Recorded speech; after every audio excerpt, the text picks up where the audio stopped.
નમસ્કાર, હું છું doctor Vishwa Kotecha, consultant gynaecologist, Shivam multi speciality hospital, Morbi.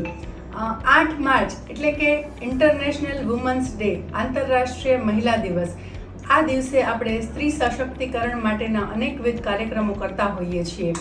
તો આ વખતે આંતરરાષ્ટ્રીય મહિલા દિવસ નિમિત્તે શિવમ મલ્ટી સ્પેશિયાલિટી હોસ્પિટલ દ્વારા પણ સ્ત્રીઓના આરોગ્ય માટે એક નાનકડું પ્રયાસ કરવામાં આવેલ છે.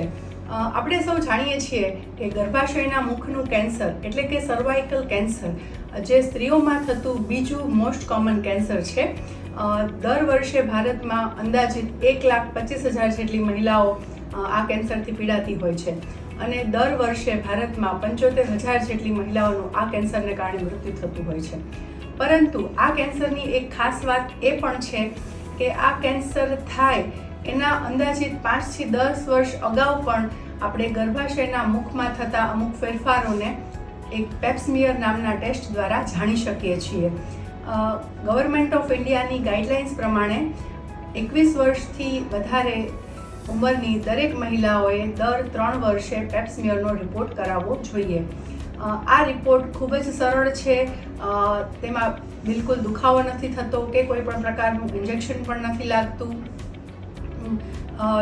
આ મહિલા દિવસ નિમિત્તે શિવમ હોસ્પિટલ દ્વારા ખૂબ જ નજીવા દરે પેપ્સમિયર ટેસ્ટનો કેમ્પ રાખવામાં આવેલ છે. એ સિવાય મહિલા આરોગ્યને લગતી અન્ય સમસ્યાઓ જેવી કે માસિકને લગતી તકલીફ, વારંવાર સફેદ પાણી પડવું, મેનોપોઝને લગતી તકલીફ, ગર્ભાશયની ગાંઠ કે અંડાશયની ગાંઠ કે તેને લગતી અન્ય તકલીફો માટેની સોનોગ્રાફી તથા પરામર્શ માટેનો પણ એક ખાસ કેમ્પનું આયોજન કરવામાં આવેલ છે. આથી હું ઈચ્છીશ કે આ મેસેજ વધુમાં વધુ લોકો સુધી પહોંચે, જેથી કરીને મોરબી તેમજ આસપાસના વિસ્તારોની વધુમાં વધુ મહિલાઓ આ કેમ્પનો ભાગ લઈ શકે, મહિલાઓ પોતાના આરોગ્ય માટે જાગૃત થાય, એનો એક પ્રયાસ અમારા દ્વારા કરવામાં આવશે. Thank you.